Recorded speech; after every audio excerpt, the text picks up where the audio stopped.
तो वो क्या चीज़ थी कि यार नहीं यार मुझे अब बस दुबई जाना है या मुझे कुछ नई मार्केट एक्सप्लोर करनी है। इंसान को नुकसान होता है और वो डाउनफॉल पे जाता है तो उससे वो डेफिनेटली कोई ना कोई सबक ही सीखता है। और हम लोगों ने फाइनली ये डिसाइड किया कि हम लोगों को ये लॉन्च करना है और हम लोगों ने इसको लॉन्च कर दिया। हम एक काम करते हैं, हम एक लैंड परचेज कर लेते हैं।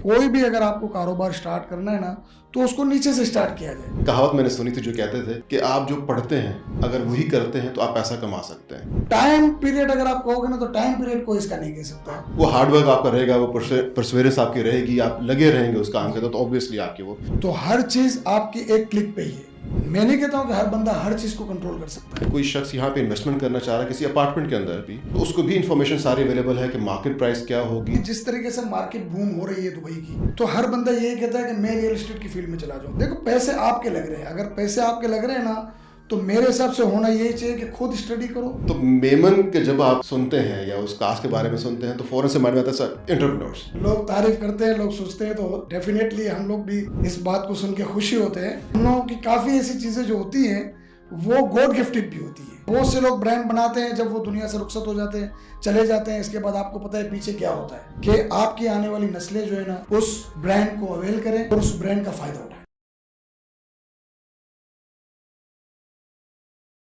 अस्सलाम वालेकुम एंड मेमन सीरीज पॉडकास्ट की एक नई एपिसोड में आपको खुशामदीद कहता हूँ।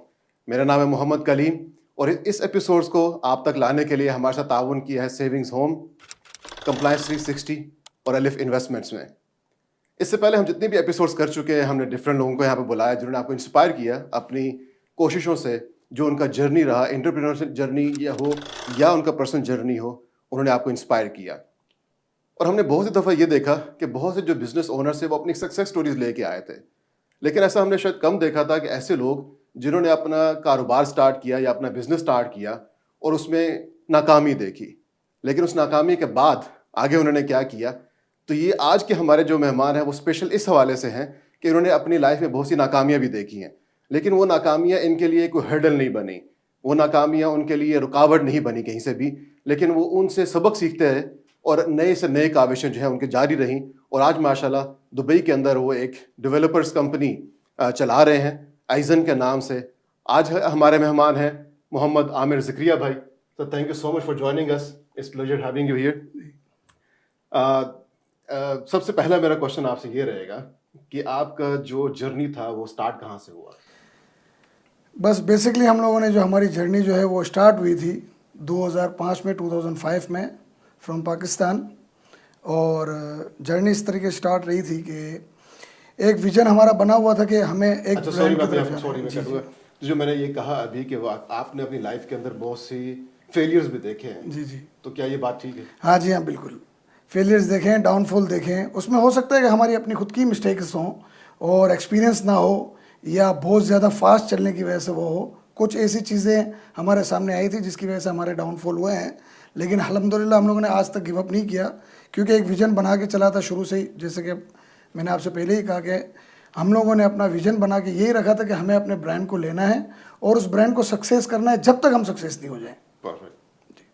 तो फिर आपका जर्नी स्टार्ट हुआ 2005 से? जी हाँ बिल्कुल। तो फिर पहला बिजनेस जो था वो क्या था? जी, हम लोगों ने 2005 से अपना बिज़नेस स्टार्ट किया, जो आज ट्रेडिंग के नाम से हम लोगों ने स्टार्ट किया था पाकिस्तान में। उसका प्रोडक्ट था लैपटॉप और मोबाइल्स। ठीक है। तो शायद आप सबको पता होगा कि टेक्नो सिटी वहाँ पे मार्केट है एक, वहाँ से हम लोगों ने स्टार्टिंग ली और लैपटॉप का काम शुरू किया हम लोगों ने इस तरीके से। लेकिन थोड़ा सा इसके अंदर भी हमें डाउनफॉल ये लग रहा था कि जैसे उसकी जो कलेक्शन का सिस्टम और उसकी जो, जैसे हम अपनी ज़बान में बोलते हैं कि उधार का काम जो इतना होता था और वॉल्यूम अगर आप लो तो वो वॉल्यूम इतना यूज होता था और मार्जिन रेशियो जो उसका इतना छोटा होता था, जिसकी वजह से हम लोग उसको अफोर्ड नहीं कर पा रहे थे। और फाइनली हम लोगों ने इसको 2007 में या 2008 में अप्रोक्स हम लोगों ने इसको क्लोज कर दिया और हमें उस बिज़नेस में आप समझें कि मतलब फेल ही कह सकते हैं उसको हम, वो कारोबार हमारा फेल हो गया। इसके बाद हम लोगों ने आहिस्ते आहिस्ते मज़ीद स्टडी करते रहे। मीनवाइल हम लोगों ने एक और ब्रांड लॉन्च किया जिसका नाम था OHU जनरल ट्रेडिंग। ठीक है। ठीक है ना, वो बिलोंग करता है जोड़िया बाज़ार से। हमारी पाकिस्तान की जोड़िया बाज़ार है जिसमें ग्रैंड मार्केट आती है, जिसके अंदर सीड्स मार्केट आती है। तो इसको हम लोगों ने लॉन्च किया और अल्हम्दुलिल्लाह उसके अंदर हम लोग बहुत सक्सेस रहे और आज तक हम लोग सक्सेस ही, और वो कारोबार हमारा आज तक चल ही रहा है माशाल्लाह। जिसके अंदर हम लोग के जो प्रोडक्ट्स हैं, मेन प्रोडक्ट्स हैं, वो होल चिली उसे हम कह सकते हैं, ब्रूम हो गया या कोरिएंडर हो गया या सीड्स हो गए। कुछ आइटम्स हम लोग बाहर से इंपोर्ट करते हैं और कुछ आइटम हम लोग लोकल ही ट्रेडिंग करते हैं। जो काम आज तक हमारा चल रहा है, मेरे पार्टनर्स हो गए, मेरी टीम हो गई, उसको चलाती है। और मीनवाइल हम लोग इस ब्रांड को चलाते हुए आगे आते रहे। देन इसके बाद 2012 में 2013 में हम लोगों ने एक और प्लान किया कि हम एक काम करते हैं कि सुपरमार्केट जो है उसकी चेन को मार्केट में लाया जाए हमारे नाम से। जो आइजन को मैंने बंद किया था उसको दोबारा रीओपन करने की कोशिश की और सुपरमार्केट की चेन लेके हम लोग आए और आज सुपरमार्केट के नाम से हम लोगों ने क्लिफ्टन में उसकी लॉन्चिंग की, जिसका अप्रोक्स 1.5 ईयर्स और 2 ईयर्स के बिटवीन इसका भी डाउनफॉल आ गया। डाउनफॉल आ गया। इसके बाद उसके अंदर जो खामियां थी, जो खराबियां थी, वो मेन ये नज़र आई कि ये सारी चेन मार्केट है, ये इंडिविजुअल मार्केट नहीं है। जब तक आप इसको चेन के साथ लेके नहीं आते हो ना, जब तक आप उसको सक्सेस या अचीव नहीं कर सकते हो। ये सबसे बड़ी हमारी खामी थी जो हमारा डाउनफॉल बना और उस लाइन को भी हमें अप्रोक्स 2 ईयर्स के अंदर बंद करना पड़ा। इसके बाद फिर मैं 2009 से मैं दुबई में हूँ और 2012-13 के अंदर मैंने अपनी सुपरमार्केट को क्लोज़ किया, लेकिन मैं यूएई में ही था। लेकिन और यूएई जब आप आए हैं 2009 में आप आए हैं, जी हाँ 2000, तो वो क्या चीज़ थी कि यार नहीं यार मुझे अब बस दुबई जाना है या मुझे कुछ नई मार्केट एक्सप्लोर करनी है, जी वो माइंड में क्या था? क्यों वो माइंड में दुबई ही क्यों? वो माइंड में ये था कि जब हम दुबई आए थे ऐसे ही विजिट के लिए, कोई माइंड नहीं था कि हम दुबई के अंदर बिजनेस को रन करेंगे या कोई बिजनेस का काम करेंगे, कोई कारोबार करेंगे। जब आए तो यहाँ पे देखा कि मोबाइल एसेसरीज़ की और मोबाइल की मार्केट बहुत अच्छी है। तो बैठे बैठे वही वाली बात आ गई ना कि जो हमारी मेमन कम्युनिटी और जो हमारी मेमन बरादरी है ना, उसका दिमाग बिजनेस में चलता ही रहता है, चलता ही रहता है। ये बिल्टन एक अल्हम्दुलिल्लाह अल्लाह पाक ने हमको गॉड गिफ्टेड दिया हुआ है। तो सोचते ही रहते हैं कि मज़ीद क्या करना है, मज़ीद क्या करना है, मज़ीद क्या करना है। तो 2009 में जब मैं विज़िट पे आया था यहाँ पे, तो मुझे ऐसा लगा कि मुझे ये मोबाइल का काम या मोबाइल एक्सेसरीज़ का काम करना चाहिए, लेकिन सोचते ही रहे। रैपिडली कोई चीज़ को स्टार्ट नहीं किया, क्योंकि आपको मैंने बताया कि पीछे हम लोग डाउनफॉल खा के आ रहे थे, तो थोड़े से नुकसान हो रहे थे ना। तो आपको पता है ना, जब इंसान को नुकसान होता है और वो डाउनफॉल पे जाता है तो उससे वो डेफिनेटली कोई ना कोई सबक ही सीखता है। तो हम लोग वो सबक सीखने के हिसाब से हम लोगों ने कहा नहीं, अब हम लोगों को गाड़ी बहुत ज़्यादा स्पीड में नहीं चलानी है, सोच समझ के जो भी काम करना है करना है। तो यहाँ पे आके हम लोगों ने वर्कआउट किया और वर्किंग की, तो हमें पता चला कि हमें मोबाइल एसेसरीज़ की लाइन में जाना चाहिए। तो इस तरीके से यहाँ पे मैंने कैप्स लॉक के नाम से एक कंपनी लॉन्च की, कंपनी बनाई और 2011-12 के अंदर हम लोगों ने इसको लॉन्चिंग का सोचा और फिर इसको लेके चले। थोड़ा सा टाइम लगा, मतलब यानी कि आप समझ लो थोड़ा नहीं बहुत ज़्यादा टाइम लगा, 3-4 साल निकल गए खाली सोचने में। अच्छा। स्टडी करने में और वर्किंग करने में 3-4 साल निकल गए। देन इसके बाद हम लोगों ने फाइनल डिसीजन ये लिया कि हम अपनी मोबाइल एक्सेसरीज अपने नाम से, अपने ब्रांड से इसको लॉन्च करेंगे। और हम लोगों ने फाइनली ये डिसाइड किया कि हम लोगों को ये लॉन्च करना है और हम लोगों ने इसको लॉन्च कर दिया। जब हम लोगों ने लॉन्च कर दिया, सारी वर्किंग की और सारे चाइना से कोरस्पॉन्डिंग करके सारी चीज़ें बनाने के बाद, सारे सैंपल्स वगैरह होने के बाद, सारी चीज़ें फाइनल होने के बाद जब हम लोगों ने ऑर्डर प्लेस किया, तो इसी मीनवाइल 1.5 साल के अंदर ही ये सारी चीज़ों के अंदर आपको पता है कि कोविड आ गया। तो कोविड-19 की वजह से जो है ना, ये हमारा डाउनफॉल आ गया कैप्स लॉक। अच्छा। मोबाइल एक्सेसरीज का विजन तो हमारा ये था कि हम बेसिकली कैप्स लॉक को बहुत अच्छे लेवल पे लेके जाएंगे और मोबाइल एक्सेसरीज के साथ हमारा प्रोग्राम ये था कि हम अपना खुद का मोबाइल लॉन्च करेंगे। जिस तरीके से ये छोटी छोटी कंपनी है, बहुत सी कंपनी है, इस तरीके से हम अपना मोबाइल भी लॉन्च करेंगे। लेकिन इस बार डाउनफॉल हमारा नहीं था, इस बार सुनेरियो ऐसा बन गया कि हम लोग मजबूर हो गए, कोविड आ गया। कोविड की वजह से सारे ऑर्डर जो हमने प्रेस किए थे वो डिले हो गए, जिसके अंदर क्वालिटी एंड जो क्वालिटी कहा जाती है, क्वालिटी में भी इफेक्ट आ गया, टाइमिंग में इफेक्ट आ गए, टर्म्स एंड कंडीशन में, कमिटमेंट में इफेक्ट आ गए, जिसकी वजह से जब माल यहाँ पे आया तो मार्केटें सारी बंद थी और ये सारा हमारा क्लैप्स हो गया। जो कैप्स लॉक का जो हमारा विजन था ना, वो क्लैप्स हो गया 2019 के एंड में। तो दूसरी तरफ हमारा जो OHU जनरल ट्रेडिंग है पाकिस्तान में, वो अल्हम्दुलिल्लाह अपने मुकाम पे चल रहा था, अच्छे तरीके से चल रहा था और आज तक अल्हम्दुलिल्लाह चल रहा है। इसके बाद जब इसका डाउनफॉल हुआ तो हम लोगों ने इसको आउट कर दिया कैप्स लॉक को, और बस ऐसे ही बैठे बैठे दोस्त यार बैठे हुए थे और बातों बातों में कुछ दोस्तों ने, जो मुखलिस दोस्त है अल्हम्दुलिल्लाह, उन्होंने कहा कि यार आप रियल एस्टेट की मार्केट में क्यों नहीं आते हो, क्योंकि मार्केट भी इस वक्त बिल्कुल बहुत ज़्यादा लो प्राइस पे चल रही है। तो ऐसे ही बातों में जो मुझे जवाब समझ आया, मैंने जवाब दे दिया कि मुझे समझ नहीं आती रियल एस्टेट की मार्केट, मैं ये नहीं कर सकता। और ऐसा नहीं है कि मैं नहीं कर सकता, और मतलब मैं अपने आप को, लेकिन एक उसके बाद ज्यादा इल्म नहीं था या ज्यादा नॉलेज नहीं थी उस पर्टिकुलर इंडस्ट्री की। तो 2019 के एंड में हम लोग ये बातें कर रहे थे, फिर हम लोगों ने कहा चलो स्टडी करने में क्या बुराई है। तो हम लोगों ने इसके ऊपर स्टडी की 6-8 महीने 9 महीने अप्रोक्स 1 साल हम लोगों ने स्टडी की। स्टडी करने के बाद हम लोग बैठे बैठे ऐसे ही दोस्तों ने कहा कि चलो एक काम करो, आप प्रॉपर्टी के काम में नहीं आओ, इन नहीं हो, रियल एस्टेट में नहीं हो, हम एक काम करते हैं, हम एक लैंड परचेज कर लेते हैं। तो उस टाइम पे हो सकता है कि कोई ऐसी क्लिक होने वाली बात थी और हम लोगों ने हमारे JVC में एक लैंड परचेज कर ली, दुबई जुमेरा विलेज सर्कल में हम लोगों ने एक लैंड परचेज कर ली। जब लैंड परचेज कर ली तो होता है ना कि ऑटोमेटिकली एक शौक पैदा हो गया कि चलो यार अब लैंड लिए तो इसके ऊपर वर्किंग क्यों नहीं करें, जमीन पड़ी हुई है, वही वाली आपकी बात के दिमाग चलता रहता है। तो हम लोगों ने ऐसे ही बातों बातों में हम लोगों ने कहा कि चलो हम डेवलपमेंट कंपनी एक लॉन्च करते हैं। तो इस तरीके से हम लोगों ने अपनी आइजन डेवलपमेंट कंपनी को लॉन्च किया और उसका आगाज किया। तो जब आइजन डेवलपमेंट कंपनी को आगाज किया और हम लोगों ने ट्रेड लाइसेंस वगैरह बनाया, तो इस तरीके से हम लोगों ने हमारी जो लैंड है इसके ऊपर हमने अपना प्रोजेक्ट लॉन्च किया ग्रैंड ग्लो के नाम से। JVC के अंदर है 14 टाउन हाउस हम लोगों ने उस प्रोजेक्ट में बनाया है अल्हम्दुलिल्लाह, और वो कंप्लीशन पे है और एंड ऑफ अगस्त 31 अगस्त इंशाल्लाह इसकी पोजीशन डेट है। तो इस तरीके से हम लोगों ने आइजन में एंट्री ली, जो मुझे अब तक लगता है इंशाल्लाह कि हम इस कंपनी के अंदर सक्सेस हो जाएंगे इंशाल्लाह।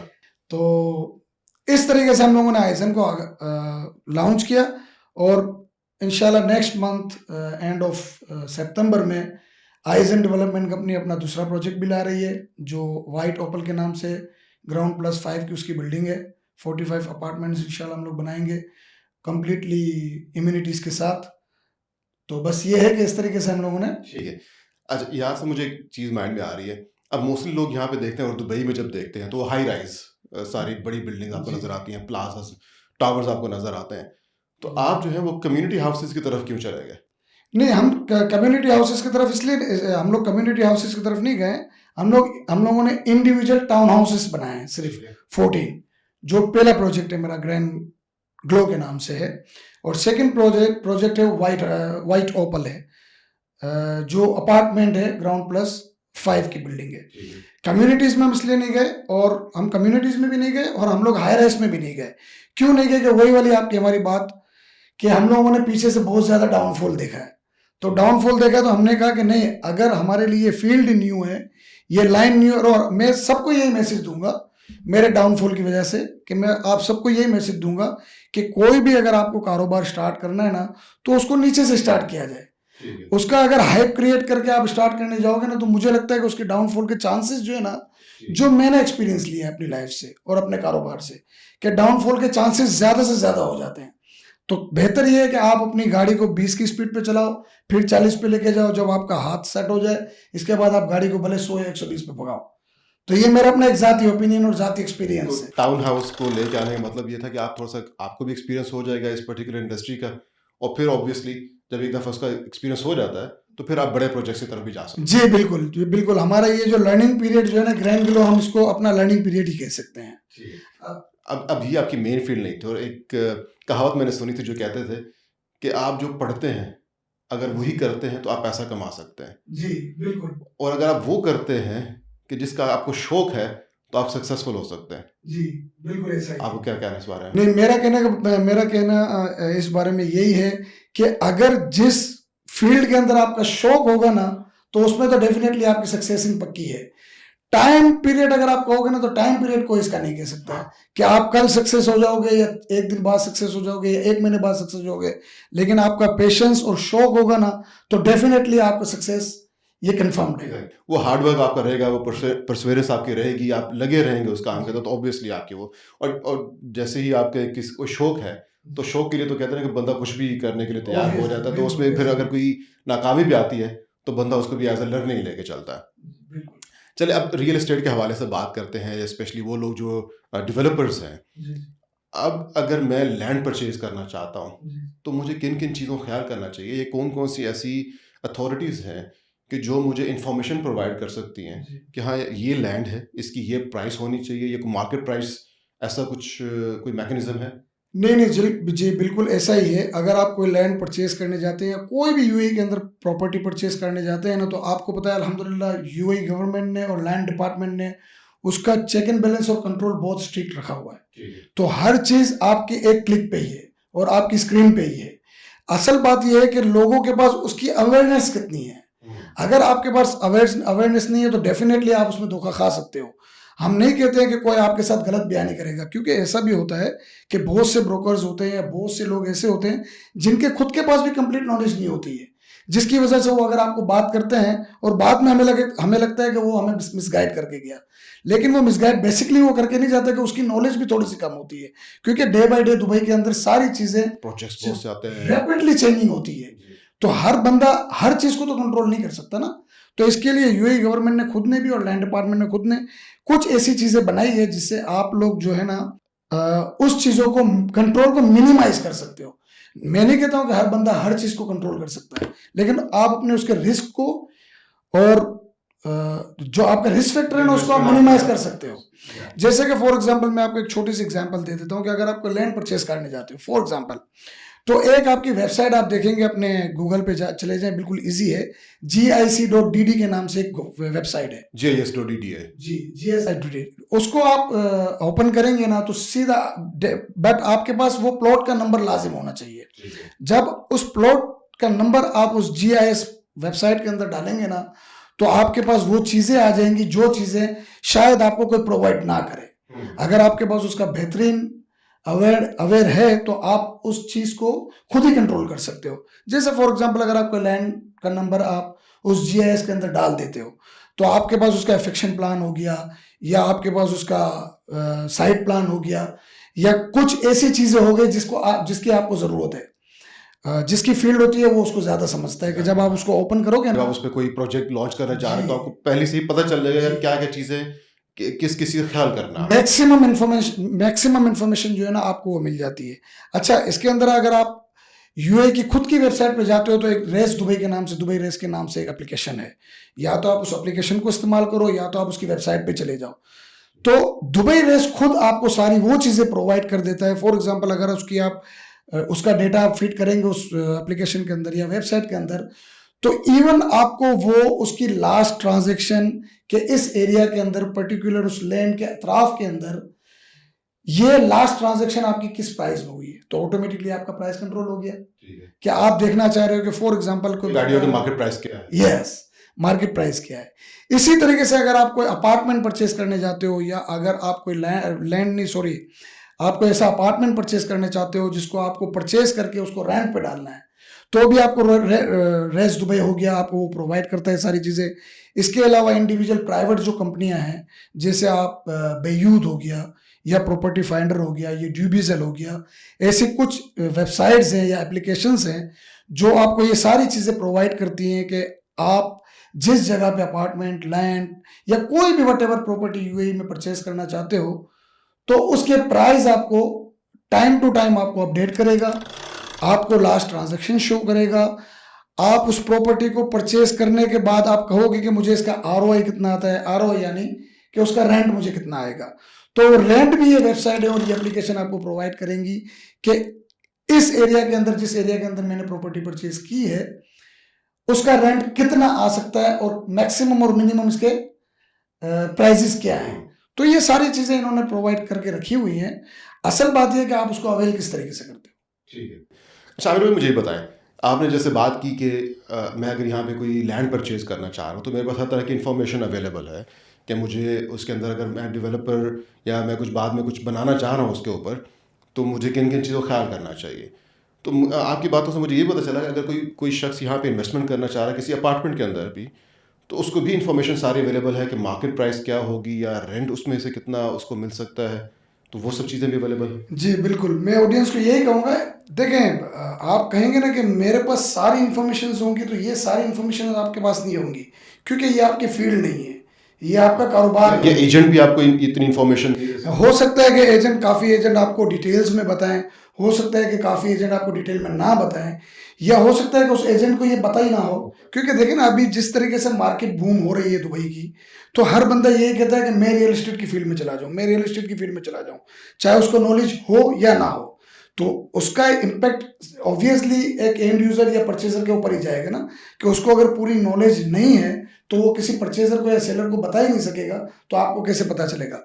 इस रिस्क को हम लोग मिनिमाइज और कंट्रोल ये कर सकते हैं कि कुछ पोर्टल्स या कुछ वेबसाइट्स ऐसी अवेलेबल हैं यूएई के अंदर जो आपके रिस्क को या फिर आपकी जो नॉलेज है उसको मिनिमाइज कर देगी, और काफ़ी चीज़ें आपको इस प्लेटफॉर्म से पता चल जाएगी जो प्लेटफॉर्म मैंने आपको बताया।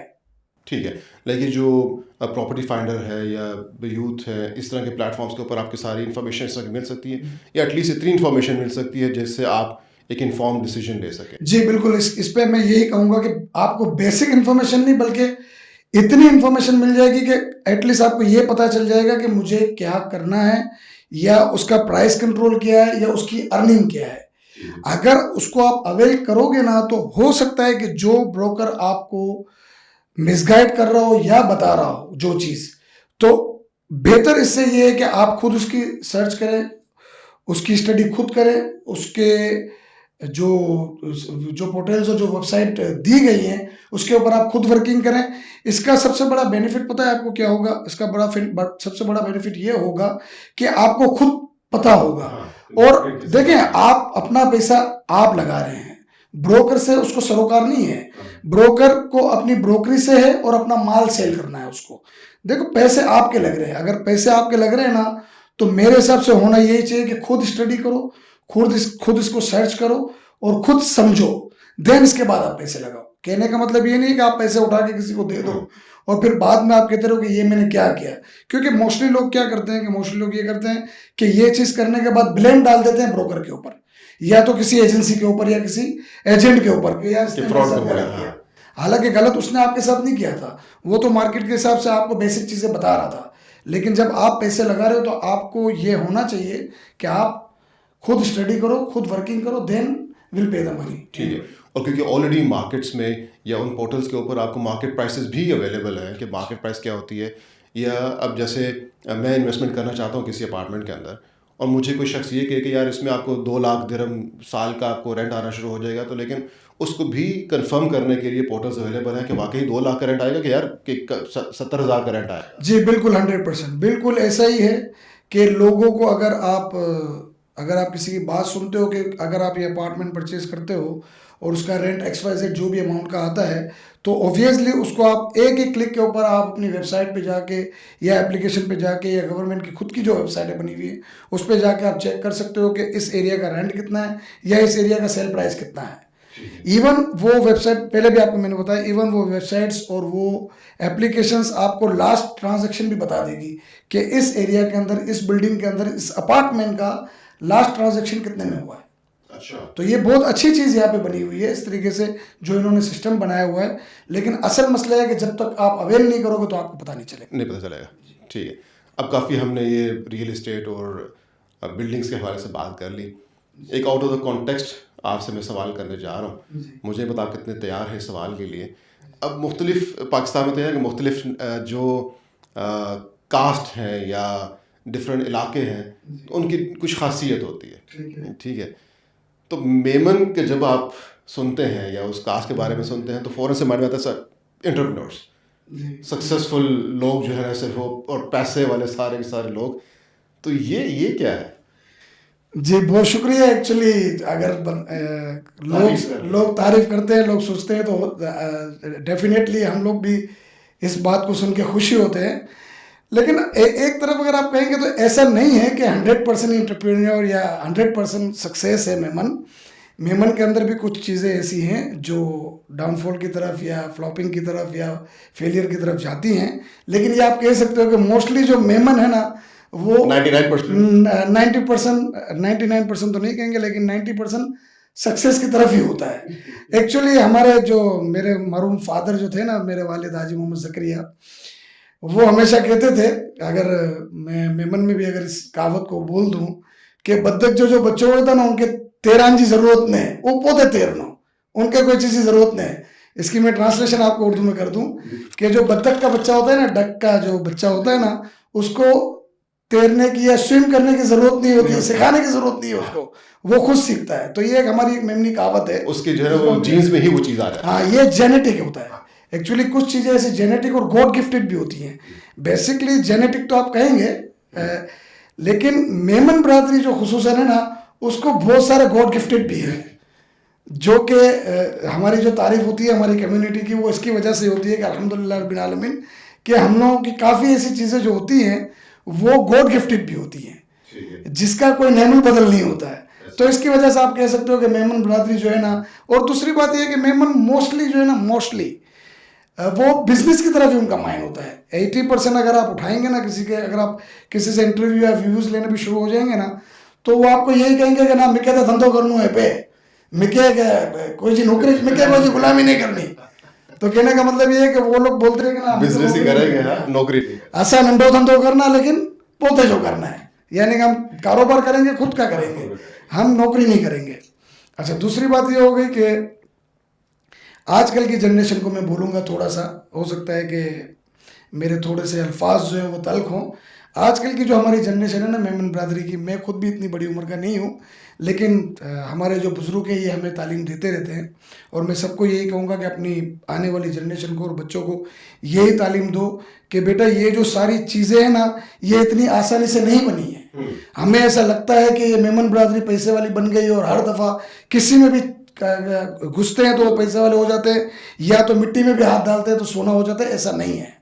देखो, इसके लिए हमारे जो बुजुर्गों ने, हमारे बड़े लोगों ने बड़ी कुर्बानियाँ दी हैं, बड़ी बड़ी कुर्बानियाँ दी, इतना स्ट्रगल किया कि एक एक शख्स की, एक एक बड़े बड़े जो लोग हैं, मैं नाम किसी का नहीं लेता, लेकिन बहुत नामी ग्रामी हमारे मेमन बरादरी के लोग हैं, बड़े बड़े लोग हैं, जिनकी अगर आप हिस्ट्री उठाते तो आपको लगेगा कि उन्होंने अपनी लाइफ को किस तरीके से स्ट्रगल किया है और किस किस तरीके से उन्होंने अपनी फैमिलीज के लिए कुर्बानियाँ दी हैं, क्या किया है क्या नहीं किया है। एक्चुअली आज की जो जनरेशन है ना, वो शॉर्टकट का जो माइंड है ना इनका, जो चला गया है ना कि बस ठीक है, आओ सवारे सुमाने रात जो सुमाने सवारे पैसे वार होती हो ना, हेरो ने कुरल है कि जो पांजा वडाइन ना, जो मेहनत करने गए, जो हमारे बड़े जो मेहनत करके गए ना, उसको वो बच्चे आजकल के देखते नहीं है। वो क्या बोलते हैं कि ये भी पैसे वाला हो गया, ये भी पैसे वाला हो गया, मैं क्यों नहीं हो गया। एक्चुअली पढ़ने के लिए और समझने के लिए तैयार नहीं है कि पीछे वाले लोगों ने क्या किया। अगर पीछे वाले लोगों की जब ये हिस्ट्री देखेंगे तो उनको पता चलेगा कि हमारे बाप दादाओं ने क्या किया जब हम लोग यहाँ पे खड़े हुए हैं। आज आप लोग शॉर्टकट की जो बात करते हो ना, तो बेस्ट डेफिनेटली जो हमारे बड़े और बुजुर्ग है ना, उनका दिल दुखता होगा कि यार ये हम लोगों ने इसके लिए तो नहीं किया ना, कि आज हमारी जनरेशन जिस चक्रों में पड़ गई है, ये सारी चीज़ों में पड़ गई है कि बस किसी भी सूरत में या तो हमको फेम मिल जाए या तो हम लोग रातों रात पैसे वाले बन जाए। ऐसा नहीं है, ऐसा नहीं, हर चीज़ के लिए आपको कुर्बानी देनी पड़ती है। तो अब ये नई जनरेशन को ये समझना पड़ेगा कि जैसे आज जो लोग सक्सेसफुल हैं तो उनके पीछे जो उनके, जैसे आपने कहा कि उनके जो बाप दादा थे उन्होंने बड़ी मेहनत की, उनकी मेहनत का जो एक सिलसिला था और वो जो उसका रिजल्ट था वो उसके बाद की नस्ल तक आया। तो आज की जो नस्ल है वो जो करेगी तो उसके रिजल्ट्स उनको अपनी आने वाली नस्ल में नजर आए। बिल्कुल डेफिनेटली, आप वही वाली बात हो गई ना कि हम अपनी एक मेमन कहावत यहाँ पे भी बताएंगे लोगों को कि बात सुई वहाँ से डोरो आए। आप जो चीज़ करोगे ना वही आपको नजर आएगी। देखिए, मैं कल की बात है, मैं अपनी बच्चियों को ये ऐसे ही बैठे बैठे हम लोग बातें कर रहे थे कि देखो बेटा, हमेशा याद रखना, आप अगर ज़मीन के अंदर आलू के बीज डालोगे ना और आप अपना माइंड बना लोगे कि इसमें से लाल गाजर निकले, ये हो ही नहीं सकता, हो ही नहीं सकता। आज की जनरेशन ने क्या माइंड बना लिया कि मैं तो बीज भी नहीं डालूं और फल निकलना शुरू हो जाए। Nothing is possible. दूसरी बात क्या है कि हम लोग की एक और कहावत है जो हम लोग हमारे जो बुजुर्ग रिलेटिव थे वो हमेशा बोलते थे कि तुम अगर मूंगफलियां फेंकोगे ना तो डेफिनेटली बंदर ही आने हैं। आप लोग अगर मूंगफली फेंक के हिरन का तस्वर करोगे ना तो कभी भी नहीं आएगा। हिरन बुलाने के लिए आपको हिरन की खुराक देनी पड़ेगी। आप डालोगे मूंगफलियां और आप बोलो कि हिरन आ जाए, कभी भी नहीं आएगी, बंदर की टोली ही आएगी। और फिर आप अपने आप को कोसोगे कि यार मैंने एक बंदर नहीं बुलाया था, पूरी बंदर की टोली आ गई। नहीं, बंदर आपने ही बुलाया, आपने मूंगफली फेंकी तो बंदर आया, हिरन कभी भी नहीं आएगा। हाँ, तो बस जो आप करोगे वही आप, जो बोगे वो काटोगे। तो जो जो चीज़ें आज आप कर सकते हैं बेहतर, अपनी आने वाली नस्लें उन्हीं को फॉलो करेंगी। मेमन लीडरशिप फोरम ने एक ये सिलसिला स्टार्ट किया था मेमन सीरीज पॉडकास्ट का, तो इस हवाले से आप क्या कहना चाहेंगे? जी बहुत बहुत शुक्रिया, आपने मुझे ये MLF के ये पॉडकास्ट में बुलाया, मुझे आपका बहुत शुक्रिया है।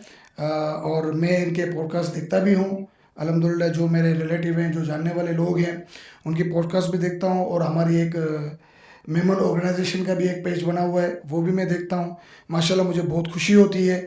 और मैं एक मैसेज भी आप लोगों को सबको दूंगा। मेरी दोबारा मैं आपको कह रहा हूँ कि मेरी इतनी बड़ी उम्र नहीं है, मेरे से बड़े बड़े मेरे बुजुर्ग बैठे हुए हैं, मेरे बड़े बड़े मेरे फादर के उम्र के, मेरे दादा की उम्र के सब बैठे। तो इसी प्लेटफॉर्म पे मैं दोबारा आपको एक और मैसेज देना चाहूँगा जो मैंने लास्ट टाइम भी दिया था कि कोशिश करो कि आप अपनी जो मेमन लैंग्वेज जो है ना उसको प्रमोट करो। क्योंकि देखो आने वाली जो जनरेशन है ना वो आहिस्ते आहिस्ते जो मेमन लैंग्वेज है ना उसको बिल्कुल पसे मंजर डाल रही है। तो मैं क्या चाहता हूँ कि सारे जितने भी हमारे बड़े हैं, जो हम लोग खुद भी हैं, हमारी आने वाली औलादें हैं, जनरेशन है, उनको कोशिश करें कि इतनी बेसिक मेमन तो सिखाएं कि अगर वो किसी कम्युनिटी में बैठते हैं या किसी के साथ बैठते हैं तो उसको इतनी मेमनी आनी चाहिए। देखो मेमन बोलना कोई शर्म की बात नहीं है। अगर हमारी औलाद मेमन बोलेगी ना तो ऑब्वियसली हमें उसका फ़ख्र होना चाहिए। देखो आप अगर उर्दू लैंग्वेज की बात करते हो ना तो आप घर में बैठे बैठे खुद उर्दू सीख जाओगे। आप स्कूल जाओगे तो आप इंग्लिश सीख जाओगे, या किसी भी ऐसी जगह पे जाओगे ना तो उसकी लैंग्वेज आप ऑटोमेटिकली सीख जाओगे। लेकिन आपकी जो मदर लैंग्वेज है ना, आपकी जो मादरी ज़बान है ना, वो है मेमन। वो आपको आपके घर में ही सिखानी पड़ेगी। वो हमारा बच्चा, आने वाला जो बच्चा है ना, वो कभी भी बाहर जाके नहीं सीखेगा। तो हम चाहते हैं कि आप अपनी मेमन बरादरी को, सबको ये मैं मैसेज देना चाहता हूँ कि मेमन लैंग्वेज को, मेमन ज़बान को जो है ना प्रमोट करें और आगे अगली नस्ल तक उसको ट्रांसफर भी करें ताकि अगली नस्ल भी इस चीज़ को लेके चल सके। अच्छा, एक सवाल में और, आपकी जो बातें हमारी चल रही थी उसमें से एक चीज़ मेरे सामने है। बहुत से लोग बिजनेस स्टार्ट करते हैं और बिजनेस स्टार्ट करने के बाद शायद उनका इतना विजन नहीं होता और जैसे ही वो इस दुनिया से जाते हैं तो वो बिजनेस भी ख़त्म हो जाता है। ठीक है, लेकिन आपका एक विजन है ब्रांडिंग का कि एक ब्रांड होना चाहिए। तो वो ये कैसे सोच कैसे आई है और क्या आपका जो ख्याल है या आपका जो तसव्वुर है इसको लेके ब्रांडिंग को, वो क्या है? नहीं देखे ना, ये तो अगर आप कहेंगे कि मैं एक ब्रांड को लॉन्च करूं और एक ब्रांड के बारे में मैं सोचूं, फिर उसके बाद इसके बारे में मैं ये बोल दूं कि जब तक मैं हूं, जब तक ये ब्रांड चले, इसके बाद मैं उस ब्रांड को नहीं चलाऊं, तो ये तो मतलब ऑब्वियसली अगर आप मेरा ओपिनियन लेंगे या मुझसे पूछेंगे तो मैं ये बोलूँगा तो फिर उसको ब्रांड बनाने की ज़रूरत नहीं है। अगर आप उस ब्रांड को लेके चलना नहीं चाहते हो और आप कहते हो कि नहीं जब तक मैं जिंदा हूँ जब तक वो ब्रांड चले और उसके बाद वो ब्रांड ना चले, तो फिर उस ब्रांड बनाने की ज़रूरत नहीं है। फिर उसको आप ब्रांड कह भी नहीं सकते क्योंकि वो डिपेंडेंट था आपके ऊपर। वो आप तो चल रहे थे लेकिन वो as business as a separate brand नहीं बन पाया। वो देखो ब्रांड तो वही होता है ना, आप इतने बड़े बड़े ब्रांड्स उठा लो, जो लोग जिस तरीके से स्ट्रगल करते हैं और कितनी काविशें करते हैं उस ब्रांड को बनाने में। शायद ये मुझे ही पता होगा क्योंकि मैंने ऑलरेडी 3 कंपनी को फेल किया है और अभी तक जो मैं ना इस जद्दोजहद में लगा हुआ हूँ कि ये मेरा ब्रांड बन जाए। तो बहरहाल मेरा तो एक छोटा सा ब्रांड है, मुझे नहीं पता कि उसका लेवल क्या होगा आगे जाके। लेकिन जिन लोगों ने इतने बड़े बड़े ब्रांड बनाए हैं वो मतलब आपकी एक सोच होगी कि वो किस तरीके से उस ब्रांड को बनाने के लिए क्या क्या स्ट्रगल, क्या क्या कुर्बानी और पानी की तरह पैसा बहाते हैं और अपनी जानों को लगाते हैं। और अगर जो बंदा ये कहता है कि मैं ब्रांड बस बनाऊंगा और जब तक मेरी हयाती है वहाँ तक मैं ब्रांड को चलाऊंगा और उसको ब्रांड को कंटिन्यू नहीं करूंगा, नहीं, ऐसी सोच नहीं होनी चाहिए। सोच तो बल्कि ऐसी होनी चाहिए कि आप एक ब्रांड बनाओ और वो ब्रांड का जो फ़ायदा है ना, देखो जो मेरा अपना ज़ाती तजर्बा है ना, मैं ये कहता हूँ कि अगर आप ब्रांड कोई बनाते हो ना, तो ये याद रखिएगा कि वो जो ब्रांड है ना, वो आपकी जो सेम जनरेशन है ना, वो कभी भी उसका फ़ायदा नहीं उठा सकेगी। डेफिनेटली उस ब्रांड का जो फ़ायदा है ना, वो सेकेंड और थर्ड जनरेशन को होगा। तो जब पहले दिन ही आपका विजन ये होगा कि ये जो मैं ब्रांड बनाऊंगा, ये ब्रांड का फ़ायदा मुझे तो 99% नहीं होना है, क्योंकि एक ब्रांड बनाने में 20 साल 30 साल 40 साल किसी को नहीं पता कितना लग जाता है। तो अगर आप 20-22 साल में भी अपना विजन स्टार्ट करते हो कि मैं एक ब्रांड बनाऊंगा, और उसके बाद उस ब्रांड को 20 साल 15 साल 18 साल 25 साल लग जाते हैं, तो ऑब्वियसली ये तो तय है कि इसका फ़ायदा आपको नहीं होना है, इसका फ़ायदा आपकी सेकंड जनरेशन या थर्ड जनरेशन को होना है। तो सेकंड जनरेशन और थर्ड जनरेशन के बारे में आप सोच रहे हो, तो ऑटोमेटिकली आपका जो ये मौक़िफ़ है कि मैं सिर्फ अपने हद तक इस ब्रांड को रखूंगा और फिर इस ब्रांड को बंद कर दूंगा, तो ये ऑटोमेटिकली जो आपका सवाल का जवाब था, ये मौक़िफ़ आपका ख़त्म हो गया। रही बात दूसरी कि अगर हम कोई ब्रांड को बनाते हैं ना, तो हमारा विजन ये होना चाहिए कि जो हमारी आने वाली नस्लें हैं या आने वाली जनरेशन है, उनको ये फ़ायदा हो। लेकिन कहने का मतलब ये है कि आपको उन जनरेशन को या उन बच्चों को या उन नस्लों को ये तालीम और ये तरबियत भी देनी होगी कि देखो, अगर ये ब्रांड बन रहा है ना, तो ये आपके लिए बन रहा है, और ये अगर आपके लिए बन रहा है तो इसका फ़ायदा भी आपको है। इसको संभालने की रिस्पॉन्सिबिलिटी, इसके संभालने की रिस्पॉन्सिबिलिटी सबसे पहले यही होना चाहिए, क्योंकि बहुत से लोग ब्रांड बनाते हैं, जब वो दुनिया से रुखसत हो जाते हैं, चले जाते हैं, इसके बाद आपको पता है पीछे क्या होता है। नफसा नफसी का दौर है, किसी को नहीं पता क्या होना है, कभी बेटा लड़ रहा है, कभी बेटी लड़ रही है, कभी दामाद लड़ रहे हैं। ये चीज़ें नहीं होनी चाहिए। बहरहाल ये तो चलेगा, ये तो एक सिलसिला है, इसको कोई रोक नहीं सकता। लेकिन हम पूरी अपनी कोशिश ये कर सकते हैं कि हम अपनी आने वाली नस्लों को, हमारे आने वाले बच्चों को ये तालीम दें कि बेटा, ये अगर पेड़ बन रहा है ना, तो ये पेड़ आप लोगों के काम आएगा।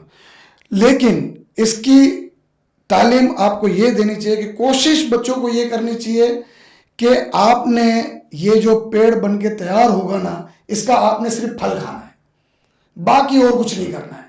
जब हम लोगों ने एक मेहनत करके, जो हमारे बड़े लोग जब मेहनत करके कोई चीज़ को हैंड ओवर करते हैं ना, तो उसको संभालने का मेरे हिसाब से एक यही तरीका है कि आप उसके फल खाने की फिक्र करो, बाकी किसी चीज़ की फिक्र नहीं करो। जिस दिन आपने ये सोचा ना कि मैं इसकी जड़ को छेड़ूं ताकि फल ज़्यादा आ जाए, या फिर मैं उसके लीफ को छेड़ूं, या फिर मैं उसकी टहनी को छेड़ूं, तो ये याद रखना कि इसका डाउनफॉल और इसका रिवर्स गेयर लगना शुरू हो जाएगा। ये हमेशा याद रखना। तो ये एक मैसेज मैं देना चाहूँगा कि अगर कोई अपना ब्रांड बनाता है ना, तो विजन उसका यही होना चाहिए, जो मैं सोचता हूँ, जो मेरा विजन है, कि आपकी आने वाली नस्लें जो है ना, उस ब्रांड को अवेल करें और उस ब्रांड का फ़ायदा उठाएं। परफेक्ट। शामिर भाई, आपको पता है कि मेमन जो कम्युनिटी है, वो सिर्फ पाकिस्तान में ही नहीं बल्कि पूरी दुनिया में ही है, और बहुत से लोगों का ये ख्वाहिश होगी कि वो दुबई में आकर अपना कारोबार स्टार्ट करना चाहें, या कुछ भी जो करना चाहते हैं वो यूएई के अंदर आएँ। तो उस सिलसिले में Mohammad Aamir Zakaria as an individual और आइजन ग्रुप जो है, वो किस तरह से उनकी सपोर्ट कर सकते हैं? नहीं, बिल्कुल ऑब्वियसली हम हाजिर हैं। जैसे कि हम लोग आज यहाँ MLF प्लेटफॉर्म पे बैठे हुए हैं, और इसी प्लेटफॉर्म के तवस्सुस से मैं इन सबको मैसेज देना चाहूँगा, तमाम मेमन कम्युनिटी बरादरी को। बेसिकली मैं खुद मेमन बरादरी से बिलोंग करता हूँ, कुतैना जमात से, पाकिस्तान कराची से मैं बिलोंग करता हूँ। और जैसा कि मैंने आपको कहा कि मैंने 2009 में मैंने एंट्री ली दुबई के अंदर, और अल्हम्दुलिल्लाह काफ़ी बिज़नेस में मैंने स्टडी की है, और कहीं जाके मैंने आज इस आइजन ग्रुप ऑफ कंपनी में as a founder and CEO के आपको ये मैसेज देना चाहूँगा कि कोई प्रॉब्लम नहीं है। MLF के प्लेटफॉर्म के तवस्सुस से किसी भी मेमन बरादरी को या किसी को भी अगर कोई हमारी तरफ से हेल्प या हमारी तरफ से एक्सपीरियंस या हमारी तरफ से कोई भी सपोर्ट चाहिए, तो बिल्कुल हम हाजिर हैं। और मेरा पर्सनली ये बिलीव है कि अगर किसी से बात शेयर की जाती है, या किसी का सपोर्ट किया जाता है, या किसी के साथ जुड़ के चला जाता है, तो डेफिनेटली उसमें बरकत भी है और उसमें फ़ायदा भी है, सामने वाला का भी और ख़ुद का भी। बिल्कुल, बहुत शुक्रिया आमिर भाई। It was pleasure talking to you. बहुत अच्छा लगा, और मैं उम्मीद करता हूँ कि हमारे जो व्यूवर्स हैं उनको भी आज बहुत कुछ चीज़ें सीखने को मिली होंगी, स्पेशली जैसे मैंने कहा था स्टार्ट में कि शायद हमें लगता है कि बिज़नेस करना या जितने भी एंटरप्रेन्योर्स आज सक्सेसफुल हैं तो वो हमेशा से ही सक्सेसफुल रहे हैं, उन्होंने कभी फेलियर देखा ही नहीं है अपनी ज़िंदगी के अंदर। बल्कि ऐसा नहीं होता, जितने भी सक्सेसफुल एंटरप्रेन्योर्स होते हैं कभी ना कभी कहीं ना कहीं उन्होंने भी फेलियर को फेस किया होता है, बल्कि वो फेलियर को एज नाकामी नहीं लेते, बल्कि वो फेलियर को एज लर्निंग लेते हैं, उससे कुछ सीखते हैं और आगे बढ़ जाते हैं। Thank you so much for watching this episode. इंशाल्लाह अगले हफ्ते दोबारा हाजिर होंगे आपके सामने एक नए मेहमान के साथ। Thank you so much for watching.